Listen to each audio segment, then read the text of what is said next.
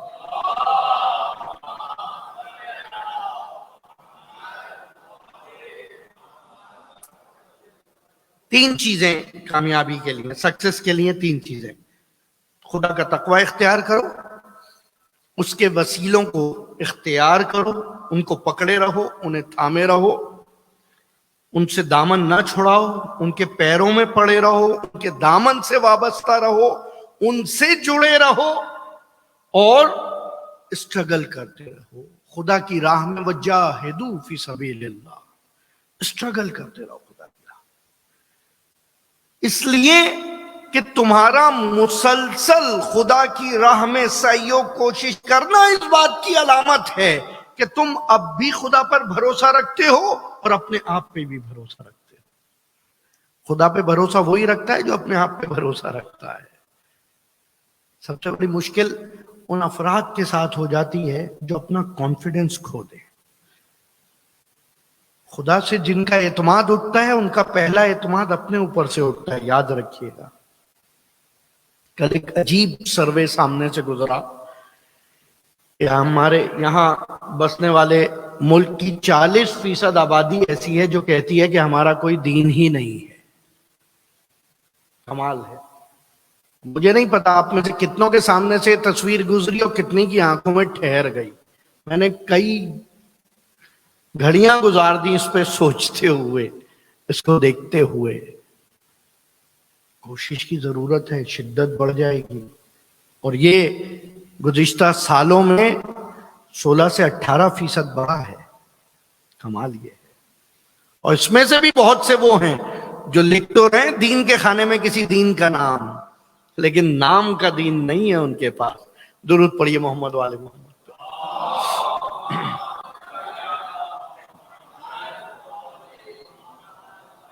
تو بہرحال ایسے عالم میں، ایسے موقع پر ذمہ داری بڑھ جائے گی، ذمہ داری بڑھ جائے گی.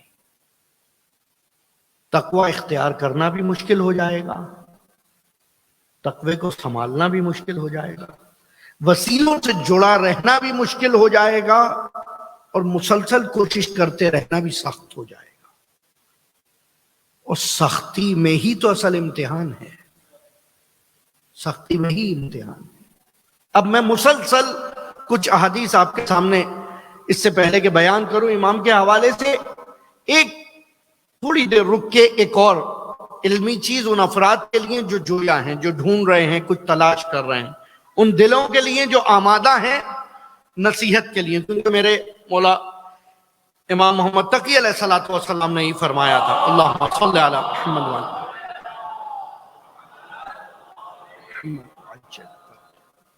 کہ 3 خصلتیں ہیں مومن کی. خدا پر توکل رکھتا ہے، اس کا دل اسے نصیحت کرتا رہتا ہے، دل اس کے اندر سے آواز آتی رہتی ہے، یعنی اس کا ضمیر مردہ نہیں ہوا. خوش نصیب ہے اگر کبھی کوئی غلطی کرنے کے بعد دل میں احساس پشیمانی آ جائے. یقین کریں خوش نصیب ہے اگر غلطی کے بعد احساس پشیمانی آ جائے. یہ وہ ضمیر ہے جو بول رہا ہے، یہ وہ دل کی آواز ہے جس کی طرف امام کا اشارہ ہے. 3 چیزیں ضروری ہیں مومن کے لیے. 3 سائن آف مومن. نمبر 1 ٹرسٹ آن اللہ، خدا پہ توکل رکھے گا. نمبر 2 جب بھی کوئی غلطی کرے گا گلٹی فیل کرے گا، ایمبیرسمنٹ بائی ہارٹ گلٹ فیل کرے گا. اور نمبر 3 ہی ایکسپٹ ایڈوائزز. جب اسے کوئی مشورہ دیا جائے گا، ایڈوائز دی جائے گی، تو یہ نہیں کہے گا کہ آپ کون ہوتے ہیں مجھے مشورہ دینے والے. آپ نے اپنی حالت دیکھی، آپ نے فلاں کی حالت دیکھی، آپ نے فلاں کی حالت دیکھی ہے. جو نصیحت کے مقابلے میں جرح کرے اس کے بعد اسے نصیحت کرنا چھوڑ دو. امام کا قول.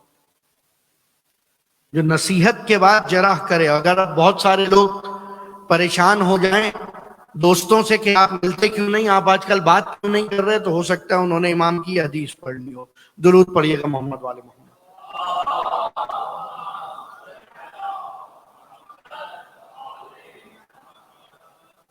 اچھا، میں کیونکہ اس سال تقریباً ولادت و شہادت کے موقع پہ زیارتوں پہ میں فوکس کیا ہوا ہے، اگر آپ کے ذہن میں ہو تو امام تقی علیہ السلام کی تقریباً 7 زیارتیں میں نے پڑھی، 6 سے 7 زیارتیں، 2 زیارتیں مشترک 7ویں امام اور 9ویں امام کی، کیونکہ دونوں کی قبر ساتھ ہے۔ 9ویں امام کی قبر تقریباً بالائے سر میں ہے، یعنی اگر 7ویں امام کی قبر یہاں پر ہے تو بالکل اسی طرح 9ویں امام کی قبر سرہانے کی طرف ہے، اس لیے جو جا رہا ہے وہ دونوں کی زیارت ایک ساتھ پڑھ رہا ہے۔ لیکن کچھ زیارات علیحدہ بھی نقل ہوئی ہیں، 9ویں امام کی علیحدہ اور 7ویں امام کی علیحدہ۔ ان زیارات کے جملات پہ غور کریں۔ السلام علیکہ نور اللہ یہدی بہ، سلام ہو میرا آپ پر کہ آپ اللہ کا وہ نور ہیں جس کے ذریعے سے ہدایت پائی جا رہی ہے۔ نور کو ہدایت دینے کے لیے سورج کا آپ کے پاس آنا ضروری نہیں ہے، ساتھ رہیے گا۔ سورج کی انرجی سے فائدہ اٹھانے کے لیے سورج کا آپ کے گھر میں اترنا ضروری نہیں ہے، صرف اس کی آنے والی ایک شعاع، ایک کرن آپ کو اس کی انرجی عطا کر سکتی ہے۔ صحیح ہے، آج سے 1300 سال پہلے امام گزر گئے، آج بھی اگر ان کی ایک حدیث سننے کے بعد ہمارا دل بیدار ہو جائے تو اس زیارت کا جملہ اب سمجھ آتا ہے کہ سلام ہو اے خدا کے ایسے نور پر کہ جس سے ہدایتیں پائی جاتی۔ اللہ اکبر۔ السلام علیکہ یا سر اللہ، کچھ جملات خالی بیان کر رہا ہوں۔ سلام ہو آپ پر کہ آپ راز الہی ہیں۔ سلام ہو آپ پر کہ آپ اللہ کا ایک راز ہیں، اور جو راز ہوتا ہے، جو سیکریٹ ہوتا ہے، وہ کلیئرلی سب کو پتہ نہیں چلتا، ہو سکتا ہے ہنٹ پتہ چل جائے آپ کو، رائٹ؟ آپ نے دیکھا ہے وہ جب پاسورڈ لگا دیں تو پاسورڈ تو کوئی نہیں کھول پا رہا ہوتا، لیکن اگر اس پہ کرسر لائیں تو ہنٹ نیچے دکھ جاتا ہے کسی کو۔ تو یہ جو بہت سارے لوگوں کو پتہ چلا ہے نا، یہ ہنٹس ہیں۔ سر اللہ کی حقیقت، راز الہی کی حقیقی معرفت حجت تو ممکن ہی نہیں۔ اللہ۔ اور پھر اس کے بعد امام کی زیارت میں ہی پایا جانے والا ایک عجیب جملہ جو صلوات امام کے اندر بھی ہے کہ مولا انا والیو، میں محبت کرتا ہوں لأولیائکا، آپ کے دوستوں سے، اور میں دشمنی رکھتا ہوں مولا آپ کے دشمنوں سے۔ یہ معیار ہے، میں نے کچھ دن پہلے بھی یہ بیان کیا تھا، معیار کامیابی یہی ہے کہ اگر میری دوستی امام کے دوستوں سے امام کے دوستوں کی بنیاد پر شروع ہو جائے، اور میری دشمنی امام کے دشمنوں سے امام کی دشمنی کی بنیاد پر شروع ہو جائے، تو یاد رکھیں میرے سارے دوست دیندار ہوں گے، پھر مشکل ہی پیش نہیں آئے گی۔ پھر یہ سوال نہیں ہوگا، پھر کوئی یہ کہتا نہیں دکھائی دے گا فلاں دوست کو کچھ قرض دیا تھا اس نے پلٹ کے پوچھا ہی نہیں۔ صحیح ہے، فلاں دوست نے دھوکہ دے دیا، فلاں دوست نقصان پہنچا گیا، فلاں دوست غیبت کر رہا تھا، نہیں، آپ غلط سمجھ رہے ہیں۔ اگر آپ نے معیار دوستی محبت اہل بیت رکھا ہوتا تو اس مشکل میں گرفتار نہ ہوتے۔ اور پھر امام نے کہا کہ تمہارا برا دوست، your bad company, your bad friend is like a cover of sword full of poison، ایسا شمشیر کا غلاف ہے جو زہر آلود ہے، اس میں کتنی ہی اچھی شمشیر رکھی رہے بالآخر وہ اس کو خراب کرتا رہے گا۔ اللہ اکبر، یاد رکھیں وہ اس کو بالآخر خراب کرتا رہے گا۔ اور ان تمام زیارات کے اندر ایک چیز جو بہت عجیب نظر آتی ہے، جب امام سے توسل کیا جا رہا ہے، امام جواد علیہ السلام کے بچپن کا ایام ہے، ظاہراً 6 یا 7 سال امام کی اس وقت عمر ہے، امام رضا مرو میں ہیں، امام کو پتہ چلتا ہے جو امام کے ساتھ چلنے والے لوگ ہیں، جو امام کے محافظین ہیں، وہ امام کو بیک ڈور سے گھر میں لاتے ہیں اور بیک ڈور سے لے جاتے ہیں۔ ساتھ رہیے گا، امام رضا نے ایک لیٹر لکھا، اس لیٹر کے اندر باقاعدہ لفظ لکھا وَمُرُّوا بِالْكَبِيرِ، کہ مین ڈور سے اپنا گھر میں آنا جانا شروع کرو، اور ہرگز ان لوگوں کو اجازت نہ جو تمہارے اطراف میں ہے کہ وہ تمہیں تمہارے حفاظت کی وجہ سے مین ڈور کے بجائے کسی اور راستے سے لے کے جائیں، اور لوگوں کے درمیان رہو، اور جو تم سے جو حاجت آگے مانگے اس کی پوری کرو۔ یہ 6 سال کے بچے کو نصیحتیں ہو رہی ہیں، اللہ اکبر، کیونکہ وہ امام دیکھ رہے ہیں، وہ امام دیکھ رہے ہیں کہ یہ بچہ جو 6 سال کا ہے ابھی 2 سال بعد ہی منصب امامت پہ آنا ہے۔ کم سن ترین ائمہ میں سے جو 8 سال کی عمر میں منصب امامت سنبھالنا، 25 سال کی عمر میں اس دنیا سے گزر جانا۔ 25 ایئر کیا ایج ہوتی ہے؟ اس وقت یہاں آپ کے اطراف میں کوئی 25 ہے تو اس کو دیکھ کے اندازہ لگائیے کیا کر پاتا ہے انسان 25 سال میں۔ ان 25 سالوں میں سے 17 ایئرز امامت کے آفیشلی، اور ان 17 سالوں میں 15 سال مامون کے ساتھ اور 2 سال اس ملعون معتصم کے ساتھ، کہ جس کی وجہ سے امام کو ام الفضل کے ذریعے زہر دیا گیا۔ بہرحال کہ جو تمہارے پاس آئے اس کی حاجت روائی کرتے رہو، ساتھ رہیے گا، جو تمہارے پاس جو مانگنے آئے اس کو دیتے رہو۔ اور امام نے اس طرح دینا شروع کیا کہ لوگوں نے امام کو باب المراد کہنا شروع کر دیا۔ یہ روایات میں آنے والا لقب نہیں تھا، یہ باب المراد جو آج بھی انشاءاللہ مولا ہم سب کو زیارات مقامات مقدسہ نصیب فرمائے۔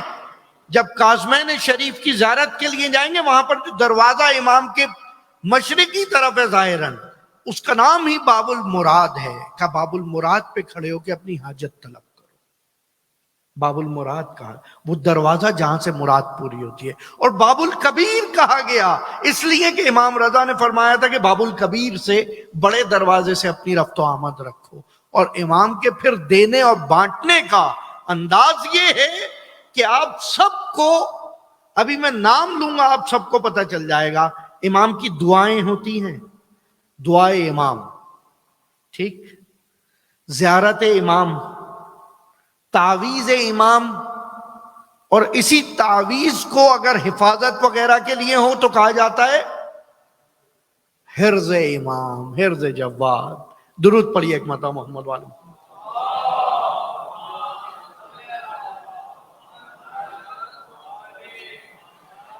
شاید ہی کوئی ایسا مومن ہو جس کو حرز جواد کے بارے میں نہ پتا ہو، کہ حرز جواد وہ انگوٹھی جو سلور کلر کی ہے جس پہ براؤن شائنی اسٹار بنا ہوا، یہ حرز امام جواد ہے، جس کے ہاتھ میں ہوتی ہے وہ حفاظت میں رہتا ہے، دشمنوں سے حفاظت کرتا ہے، آفات سماوی و زمینی سے اس کی حفاظت ہوتی رہتی ہے۔ یہ حرز امام جواد، اس سے پہلے حرز امام علی بھی ہے، حرز سیدہ زہرا سلام اللہ علیہا بھی ہے، حرز امام رضا بھی ہے، لیکن سب سے مشہور، سب سے مضبوط دعا کے ساتھ جو بیان کیا گیا حرز امام جواد علیہ السلام۔ حرز امام جواد جو مفاتح الجنان میں 2 سے 3 لائنز ہیں جو مختصر حرز امام جواد ہے، شیخ عباس قمی کی مفاتح الجنان میں۔ وہ جو تفصیلی حرز امام جواد ہے وہ دیگر دعاؤں کی کتابوں میں بیان کیا گیا، جس کے اندر کو خطوط بھی ہیں کہ اس طرح سے لکیر لگائی جائے، اس طرح سے لکھا جائے۔ اس کو لکھنے کا طریقہ ہے کہ 3 دن روزہ رکھو، تیسرے دن باوضو ہو کر، روبہ قبلہ ہو کر، مصلی پہ نماز پڑھ کے امام کی بارگاہ میں دعا پڑھتے ہوئے، پھر اس کے بعد اس حرز کو خود لکھا جائے، کاغذ پاک و پاکیزہ ہو، قلم پاک و پاکیزہ ہو، روشنائی پاک و پاکیزہ ہو، پھر اس کا اثر اس طرح سے ہوگا۔ اور سب دیکھنا کہ اس وقت بہتر ساعت ہو، قمر در اقرب نہ ہو، اور اس طرح کی ساری چیزیں، پھر وہ اس طرح مؤثر ہوگا۔ تو کون شیعہ ایسا ہے جسے حرز امام جواد کا نہیں پتا؟ اب آپ کو بتاؤں حیرت کا مقام کیا ہے۔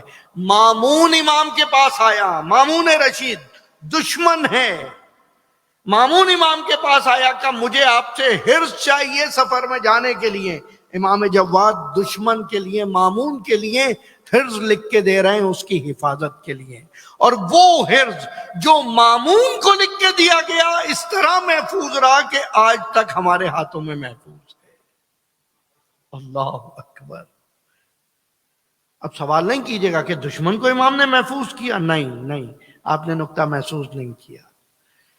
جتنے حرز و دعائیں دوستوں کو دی جا رہی تھیں وہ سب چھینی جا رہی تھی. وہ جو دشمن کو دی گئی وہ محفوظ رہ گئی. حرز امام علی کسی نے سنا ہے؟ نہیں سنا. حرز سیدہ سنا ہے؟ حرز امام نہیں سنا، کیونکہ اس طرح تھا ہی نہیں. لیکن یہ حرز جو دشمن کو دیا گیا آج سب دوستان اہل بیت کے پاس ہے. ارے وہ حجت الہی ہیں، وہ وسیلہ الہی ہیں، خدا نے انہیں وسیلہ بنایا ہے. وہ جانتے ہیں کس طرح تمہاری مدد کی جا سکتی ہے، کبھی دوست کے ذریعے تو کبھی دشمن کے ذریعے. درود پڑھیے ایک مرتبہ مل کے.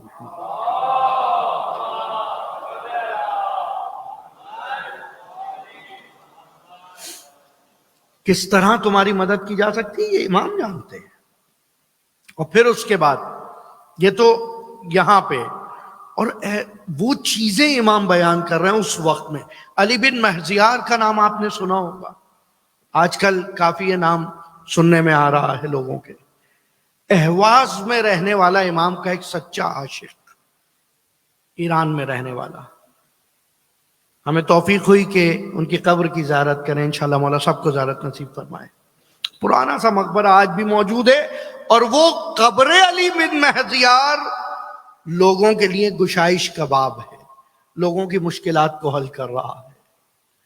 علی بن مہزیار امام کا وکیل ہے، امام سے مربوط ہے، پریشان ہے، اور لکھتا ہے امام اہواز میں جو لوگ ہیں بہت پریشان ہیں، یہاں مسلسل زلزلے زیادہ آتے ہیں، ارتھ کو ایک بہت آتا ہے. اس کے لیے کیا کیا جا سکتا ہے؟ امام جواب میں لکھتے ہیں ان تمام لوگوں کو بولو کہ 3 دن کا روزہ رکھیں، بدھ، جمعرات اور جمعہ، اور اپنے لباسوں کو دھوئیں، پاکیزہ لباس پہن کے جمعے کے دن سب ساتھ آئیں، دست جمعی دعا کریں، یہ زلزلے کے جھٹکے آنا کم ہو جائیں گے. اور تاریخ بیان کر رہی ہے، اور اس کے بعد زلزلے آنا کم ہو جائیں. اللہ. امام کبھی کبھی یہ چیز ذہن میں آتی ہے کہ کیا امام یہ دنیاوی کام خالی بتانے کے لیے ہیں، لوگوں کی دنیاوی حاجت روائیوں کے لیے ہیں، ہماری دنیاوی مشکلات کے لیے ہیں؟ امام تو حجت الہی ہیں، باب الہی ہیں، معرفتوں کے لیے آئے ہیں، خدا تک پہنچانے کے لیے آئے ہیں. تو عزیزان یہ ایسا نہیں ہے. انسان کیونکہ پیکر انسانی میں ہے تو اپنی ضروریات سے کنارہ کش نہیں ہو سکتا، کنارہ کش نہیں ہو سکتا. اور خدا یہ چاہتا ہے کہ تمہارا دین اس کے وسیلے سے تم تک پہنچے کہ جس سے تمہارے دنیا کے مسائل بھی حل ہوتے ہوں. ایسا نہ ہو کہ تم دین کے لیے تو امام کے پاس آؤ اور روزمرہ کے مسائل کے لیے کہیں اور پہ جانا پڑے. آج بھی اگر طبیب کے پاس جا کے دوا لے رہے ہو تو دوا اس سے لینا، لیکن شفا کی درخواست امام سے کرنا. اللہ اکبر. شفا کی درخواست امام سے کرنا. اب آخر میں آپ کے ساتھ ایک چیز شیئر کرنا چاہ رہا ہوں. ایک دعائے توسل مشہور ہے جو آپ سب پڑھتے ہیں ٹیوزڈے کو، شب چہارشنبہ، یا وجیہن عند اللہ اشفع لنا عند اللہ ولی. اس میں یہی جملہ دہرایا جاتا ہے. مفاتیح الجنان میں جہاں یہ دعائے توسل ہے، جسٹ اس کے نیکسٹ دعا بھی دعائے توسل ہے. دعائے توسل نمبر 2. دعائے توسل کے اندر، اس دعائے توسل میں جو تفصیلی ہے، یہ بھی 2 صفوں کی ہے، ہر امام کے اوپر صلوات ہے، سلام ہے، لیکن ہر امام سے علیحدہ علیحدہ چیزیں طلب کی گئی ہیں. ساتھ رہیے گا.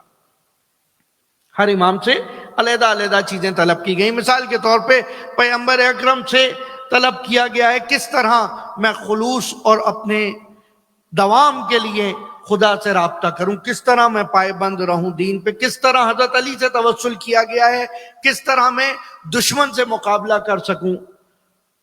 ٹھیک، مثلا دنیاوی بیماریوں کے حوالے سے امام کاظم علیہ السلام سے توسل کیا گیا ہے. سفر میں درپیش آنے والی مشکلات کے حوالے سے امام رضا سے توسل کیا گیا ہے. اور وہیں پر جب بات آتی ہے امام محمد تقی الجواد علیہ السلام تک، اللہم صلی علی محمد. تو اب اس طرح سے اللہم انی اسألک بحق ولیک او خدا میں تجھ سے سوال کرتا ہوں، میں تجھ سے سوال کرتا ہوں تیرے ولی کے توسط سے محمد ابن علی، جو محمد ابن علی ہے علیہ السلام، کہ اس پر سلام ہو، الجدہ بہی علی من فضلک، کہ خداوندہ ان کے واسطے سے تو مجھ پر اپنا فضل نازل فرما، ساتھ رہیے گا، ان کے واسطے سے، امام تقی کے وسیلے سے تو مجھ پہ اپنا فضل نازل فرما، وَتَفَضَّلْتَ بِهِ عَلَيَّ مِنْ وُسْعِكَ، اور خداوندہ ان کے وسیلے سے اپنا فضل ایسے جاری کرنا جو تیری وسعت کے مطابق ہو۔ اللہ اکبر، من وسعک، اپنی وسعت سے، یعنی اب میری ظرفیت سے مجھ پر رحم نہ کرنا، اپنی ظرفیت سے رحم کرنا۔ اور اس کے بعد آخری جملہ وَوَسَعْتَ عَلَيَّ رِزْقِكَ، اور پروردگارہ تو مجھ پر رزق کو میرے وسیع قرار فرما، وَأَغْنَيْتَنِي عَمَّنْ سِوَاكَ، یہ بہت اہم ہے، وَأَغْنَيْتَنِي عَمَّنْ سِوَاكَ، اور خدا مجھے اپنے علاوہ باقی سب سے بے نیاز کر دے۔ اللہ، یہ بے نیازی سب سے بڑی دولت ہے، کہ انسان دوسروں سے بے نیاز ہو جائے۔ اغنیتنی عمن سواک، دعا ابی حمزہ صومالی میں ایک مقام پر یہ جملہ اسی طرح بیان ہوا کہ خدا بندہ مجھے ایسا کر دے کہ میں تیرے سوا کسی سے توقع ہی نہ رکھوں، خدا مجھے ایسا کر دے کہ میں تیرے علاوہ کسی اور سے خوش ہی نہ ہوں۔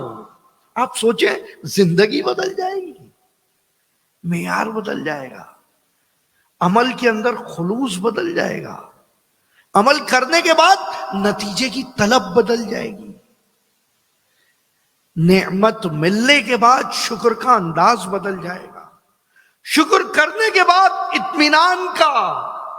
اطمینان کا احساس بدل جائے گا۔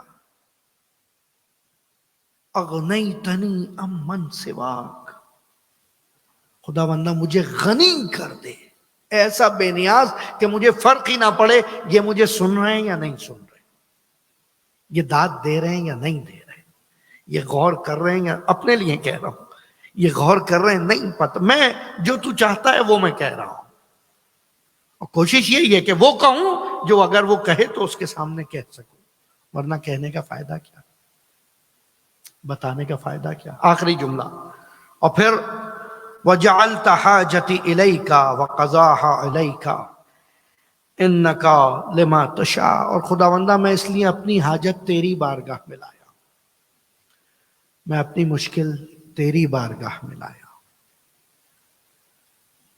کیونکہ یہ کہہ چکا ہوں کہ مجھے غنی کر دے، سب سے، ہر ایک سے بے نیاز ہونا چاہتا ہوں۔ اور پھر امام جواد ہی کہتے ہیں کہ بے نیازی وہ عظیم دولت ہے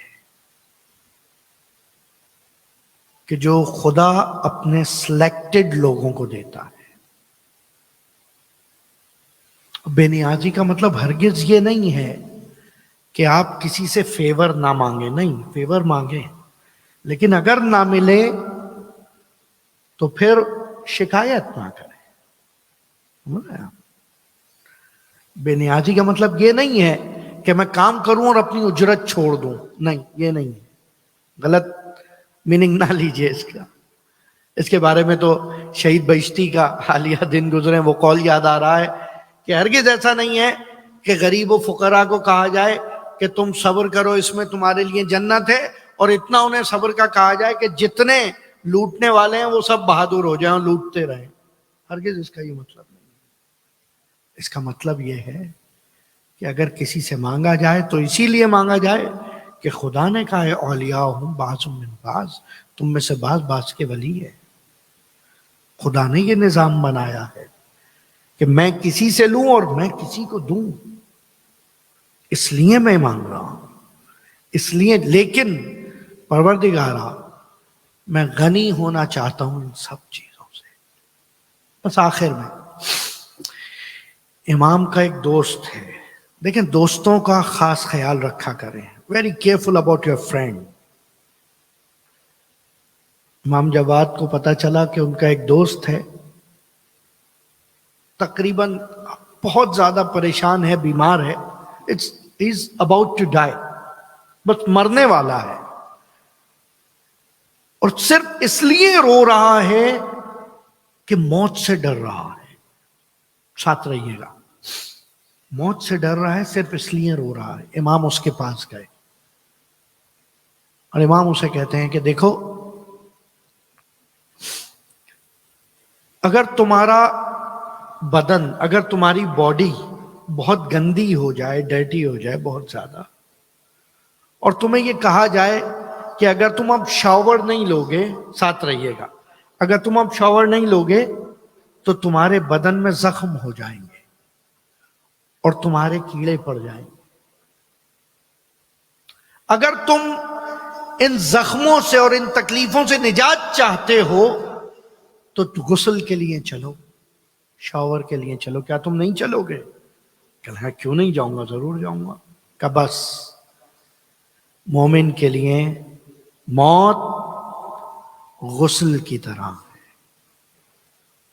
جتنی چرک، جتنی پریشانی، جتنی آلودگی اس بدن کے ساتھ موجود ہے وہ موت کے ذریعے سب کچھ دھوئی جا سکتی ہے، اور یہ مومن ہی کے لیے ہے، اور اس کے بعد آسائش ہی آسائش ہے۔ کہتے ہیں وہ ایسا مطمئن ہوا کہ موت کی دعا کرنے لگا، اللہ اکبر، کہ موت کی دعا کرنے لگا۔ 25 سال کا سن ہے، امام کی شادی کرائی گئی ہے مامون کی بیٹی ام الفضل سے، جو میں تفصیلی بیان کر چکا ہوں امام کی ولادت کے موقع پہ رجب میں۔ ام الفضل بادشاہ کی بیٹی ہے، امام ویسے تو سب کو دے رہے ہیں، لیکن امام کے گھر میں وہی حالت ہے کہ روحانیت ہے۔ کبھی کہا جا رہا ہے آج کھانے کو نہیں ہے، جو تھا وہ سب دے دیا فقیروں کو۔